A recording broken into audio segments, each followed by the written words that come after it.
आपल्याला कुठं ना कुठंतरी एक जिद्द लागते. एखादा मुद्दा पुढे घेऊन जात असताना न्याय द्यायचा असेल तर काही प्रमाणात आपल्याला काही गोष्टी ह्या नुकसान सुद्धा त्या ठिकाणी देऊन जातात.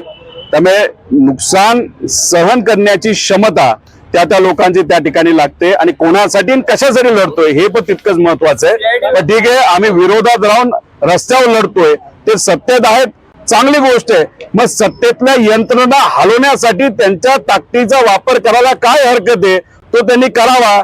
साधा FIR आम्ही मागतोय, कारण FIR झाल्याशिवाय इन्व्हेस्टिगेशन त्या दिशेने जाऊ शकणार नाही. पण तेवढं मात्र त्यांच्याकडनं होत नाही, याचं दुर्दैवी त्या ठिकाणी वाटतं. अधिकाऱ्यांची भेट घेतली आज, तुम्ही त्यांना काय सांगितलं, काही नवीन पुरावे दिलेत का, आणि CIDच्या अधिकाऱ्यांकडून तुम्हाला काय उत्तर देण्यात आले? हे बघा, गेल्या वेळेस आम्ही जेव्हा आलो होतो तेव्हा DGCA चा जो काही वेबसाईटवर एक रिपोर्ट आला होता, एक स्टेटमेंट आलं होतं 24 ला. आम्ही इथं जेव्हा आलो 25 ला आलो असेल का 26 ला आलो असेल, त्यावेळेस इथं चर्चा करत असताना आम्ही त्यांना विचारले की ते स्टेटमेंट तुम्ही बघितलंय का DGCAचं. त्यांनी सांगितलं नाही, ते स्टेटमेंट आमच्यापर्यंत आलेलं नाही. मग 3-4 दिवस होऊन सुद्धा ते स्टेटमेंट त्यांच्याकडे आलं नाही. त्यामुळे आम्ही CID आहोत, आमच्याकडे विशिष्ट पद्धतीने ते स्टेटमेंट यावं लागतं. मग आता हा रिपोर्ट सुद्धा वेबसाईटवर टाकलाय, हा रिपोर्ट तुमच्यापर्यंत आमच्यापर्यंत पोहोचलेला आहे. मग आम्ही त्यांना विचारलं तर गेल्या वेळेसचं स्टेटमेंट हे ज्या पद्धतीने त्या DGCA दिलं, AIB दिलं, तसंच हे सुद्धा स्टेटमेंट त्याच पद्धतीने दिलं. तुम्हाला वेगळे काय ईमेल आलंय का की बघा CID हा प्रस्ताव तुम्हाला पाठवलाय, हा प्रिलिमिनरी रिपोर्ट आहे, त्यांनी सांगितलं तसं काही नाही आम्हाला मिळालं, पण आम्ही मागून घेतोय. पण आम्हाला जे वेबसाईटवर आले त्याच्यावर आम्ही अभ्यास करून त्या पद्धतीने आम्ही काही प्रश्न विचारलेले आहेत. म्हणजे सुरुवातीचं जे 2024 फेब्रुवारीचं स्टेटमेंट होतं त्या बाबतीत तुम्ही दुर्लक्ष काय गोष्टी करताय, आणि या बाबतीत तुम्ही म्हणता नाही आम्ही तो रिपोर्ट बघितलाय.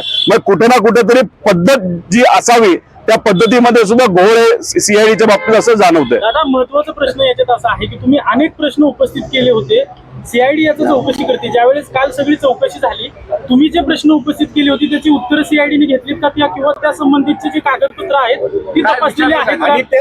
तुम्ही जे प्रश्न उपस्थित करतायत त्याच्या अनुषंगाने CID तपास करते का? एक प्रोसेस असते आपल्याला लॉ मध्ये, एक पद्धत असते की आपण CID कडे काय पद्धतीने स्टेटमेंट द्यायचं असतं. तर कलम 180च्या अंतर्गत आपल्याला ते स्टेटमेंट त्या ठिकाणी द्यावं लागतं. गेल्या वेळेस मी ज्या आलो होतो, जो काय आतापर्यंतचा अभ्यास आहे FIR का व्हावं याबद्दलचं स्टेटमेंट 180च्या कलमच्या अंतर्गत त्यावेळेस दिलं होतं. आणि आता सुद्धा आज जे स्टेटमेंट दिलेलं आहे गेल्या 10 दिवसाचं, ते सुद्धा कलम 180च्या अंतर्गतच दिलं. त्यामुळे कलम 180च्या अंतर्गत जेव्हा आपण एखादं स्टेटमेंट देतो तेव्हा CIDला तपास करत असताना त्या स्टेटमेंटची दखल घ्यावीच लागते. आणि जर उद्या जाऊन CBIला हा तपास दिला तर मग CBIला सुद्धा त्या गोष्टीची दखल घेतली जाईल. एक विषय सगळ्यात महत्वाचा असे, CBI कडनं भेदभाव केला जाईल असं मी म्हणणार नाही, पण विषय एवढाच असतो की जेव्हा एखादा मराठी अधिकारी एका संस्थेच्या मदतीने मराठी नेत्याच्या घातपात नाही तर ऍक्सिडेंट बद्दल एखादा तपास करत असतं, तेव्हा आत्मीयता त्या नेत्याकडे असल्यामुळे तो तपासामध्ये कदाचित मन लावून हा तपास त्या ठिकाणी होऊ शकतो. जर उद्या जाऊन CBI कडे गेला तो जावं, चांगली गोष्ट आहे, पण तिथे सुद्धा मराठी अधिकाऱ्यांना जर हा तपास त्या ठिकाणी दिला तर मग कुठेतरी लक्ष देऊन हा तपास योग्य दिशेने जाऊ शकतो. कुठे भाषिक विषय मी त्या ठिकाणी आणत नाही, फक्त एक चर्चा जी कार्यकर्त्यांमध्ये आहे ती आहे. पण सुशांत सिंगचा विषय बिहारच्या मुख्यमंत्र्यांनी CBI कडे पाठवल्यानंतर 2 दिवसात CBIने तो स्वीकारला होता. अजितदादांच्या बाबतीत 22 दिवस झालं CBI कडे प्रस्ताव पाठवून, पण अजूनपर्यंत CBIने हा प्रस्ताव स्वीकारलेला नाही.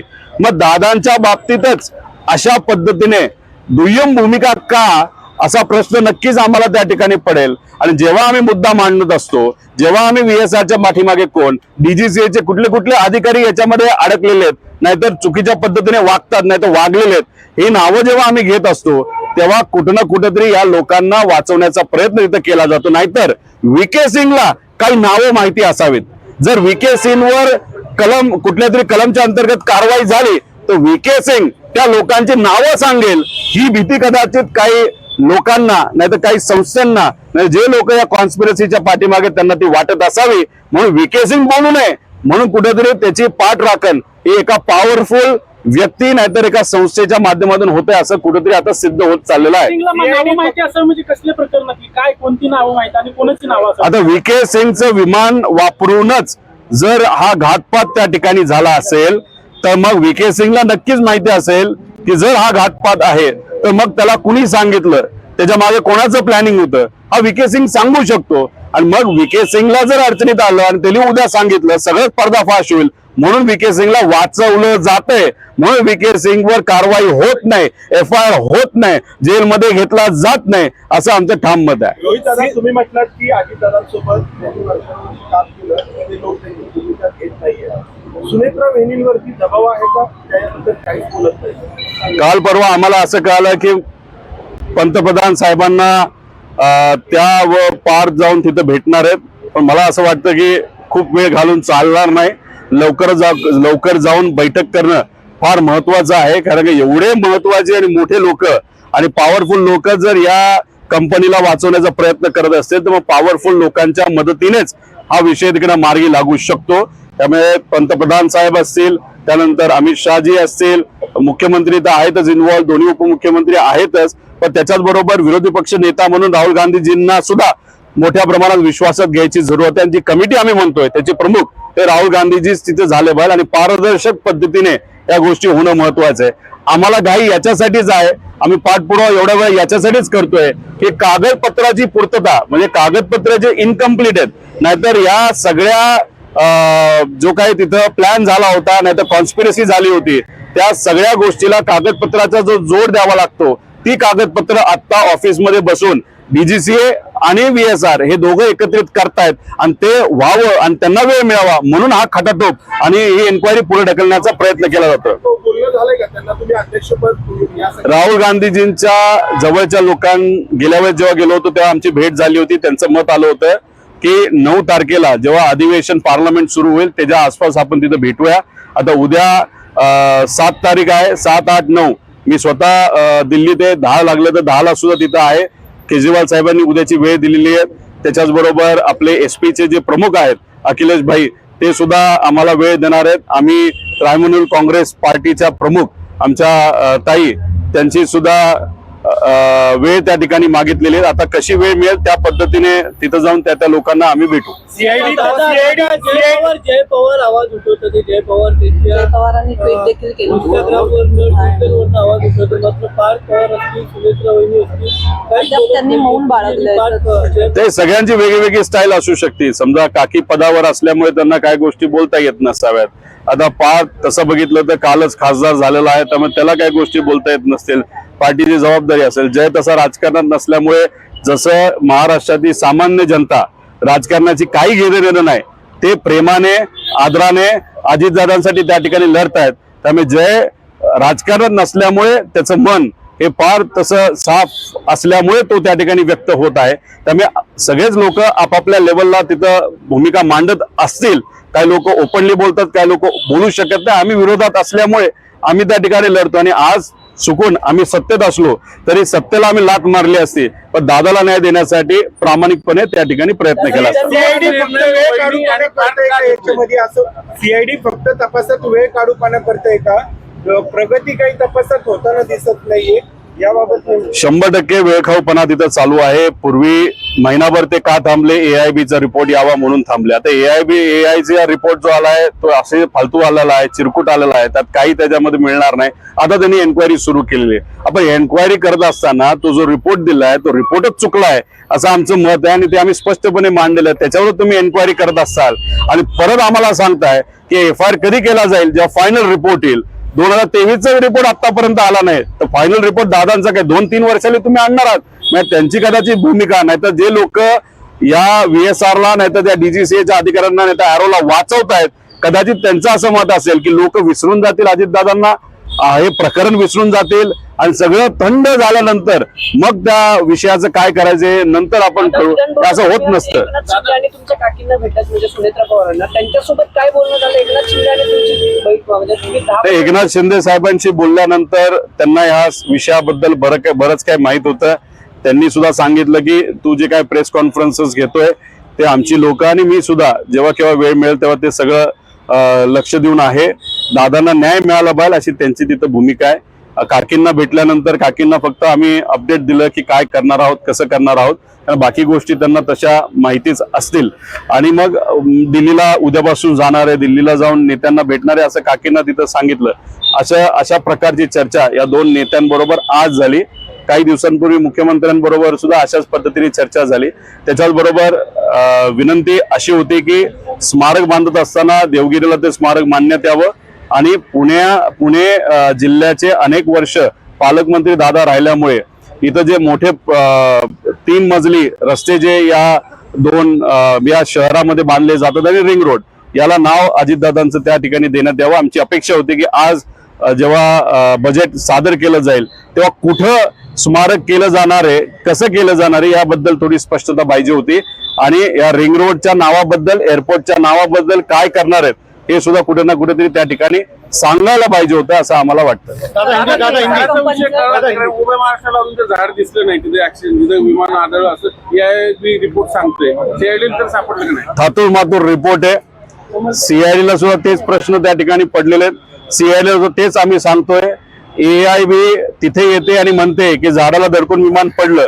अरे पण त्या हाईटला तिथं झाड होतं का? तिथं जी होती ती सगळी झुडपं होती आणि काही एक झाड नाही. त्यांनी लिहिले अनेक ट्रीज, मेनी ट्रीज, म्हणजे अनेक झाडं तिथं होती. आता लोकच म्हणायला लागले की तिथं झाडं नाहीत, काय नाहीत. आणि दुसरं जे बँक झालं, म्हणजे जेव्हा लेफ्ट विंग खाली येतं तेव्हा लेफ्ट बँक म्हणतो आपण, राईट विंग खाली असतं तेव्हा राईट बँक म्हणतो. त्यांनी सांगितलं रिपोर्टमध्ये राईट बँक झालं, म्हणजे राईट साईडला वळलं. अरे बाबा, दुनियाला माहिती तर लेफ्ट साईडला वळलंय, लेफ्ट बँक झालंय, रिपोर्टमध्ये राईट बँक म्हणता. म्हणजे हे टेक्निकल विषय जे महत्वाचे आहेत त्या विषयामध्ये त्यांच्याकडनं जर काम चुकारपणा होत असेल, नाही तर मुद्दामून खोटं रिपोर्ट आणि सगळ्यांचं लक्ष या खोट्या रिपोर्टकडे असावं आणि टाइमपास त्या ठिकाणी व्हावा अशी भूमिका जर DGCA ची असेल, मंत्र्याची असेल, नाहीतर या छुपा हात या सगळ्या प्रकरणाच्या मागे ज्या व्यक्तीचा, पॉवरफुल व्यक्तीचा आहे त्याला जर वाटत असेल तर ते स्वप्नात आहेत. मराठी माणसं म्हणून या मराठी नेत्यासाठी, या महाराष्ट्राच्या लोकनेत्यासाठी त्याला न्याय जोपर्यंत मिळत नाही तोपर्यंत आम्ही आमचा लढा असाच कायम ठेवू. त्यांना मीडियाला गुमराह करून बाहेर काढण्यात आलं, म्हणजे कुठेतरी सीआयडी कडनं त्यांना क्लीन चिट मिळणार असं वाटतं. सीआयडी त्यांचं आदरातिथ्य त्या ठिकाणी केलेलं आहे. चहा दिला, बिस्किट दिलं, जेवण दिलं, सगळंच दिलं. संध्याकाळच्या वेळेस कदाचित 7 जी मॅच सुरू झाली होती, पहिले 30 मिनिटं 35 मिनिटं त्यांनी मॅच सुद्धा बघितली असं आम्हाला कळलं. येताना ते आपल्याला दिसले, कुठल्या गाडीतून आले, त्यांच्याबरोबर AK-47 घेऊन त्यांची सिक्युरिटी सुद्धा आली. म्हणजे मीडियाला बाहेर ठेवलं, साध्या लोकांना बाहेर ठेवलं. पण या VK सिंग बरोबर स्टेन गन येऊन, ते पण CIDच्या मुख्यालयामध्ये रिपोर्ट व्हायला पाहिजे होते की त्याच्याकडे बाबा AK-47 दिसते, ती कुठली, कशी, काय, त्याचं लायसन्स आहे नाही आहे असं पद्धती काही न घेता बाकीचे बाहेर, आणि हे सगळे VIP आत. आणि बाहेर काढत असताना मीडियाला फसवण्यासाठी त्याला पोलिसांच्या गाडीमध्ये तो कदाचित बाहेर गेला अशी चर्चा आहे. म्हणजे पोलीस म्हणजे CID हे VK सिंगला काय पद्धतीने वाचवते, VIP ट्रीटमेंट देते, किती काळजी घेते हे जर आपण बघितलं. म्हणजे आम्ही जेव्हा FIR करायला गेलो, पार तिथे असणारे जे DCP आहेत ते आम्हाला हाकलायला निघाले होते.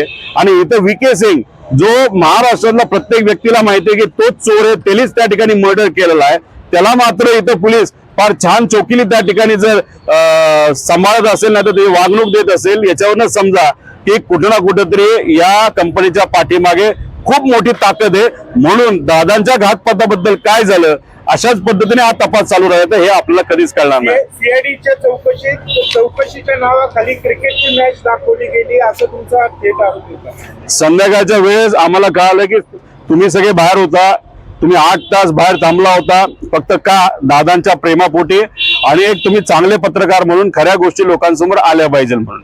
आता तुम्हाला उन्हात ठेवलं, हे मासे आत बसले, एसीत बसले, आणि आम्हाला असं कळतंय, जे काय कळलंय की मॅच जेव्हा सुरू झाली तेव्हा थोडी मॅच हे VK सिंगली टीव्हीवर सुद्धा बघितली. म्हणजे आता बघा, बाहेर येताना माणूस दिसत नाही, मग पोलिसांनी किती चतुरीने त्याला बाहेर काढलं. आता पोलिसांची ती काही जबाबदारी होती का? आम्हाला तुम्ही गेटवर थांबवताय, मात्र VK सिंगला तुम्ही चुपचाप लपून काढताय. म्हणजे किती VIP ट्रीटमेंट, किती काळजी VK सिंगची घेतली, पण त्याच्या AK-47 धारक त्याच्या सिक्युरिटीची सुद्धा काळजी या पोलिसांनी घेतलेली खरंच दुर्दैवी आहे.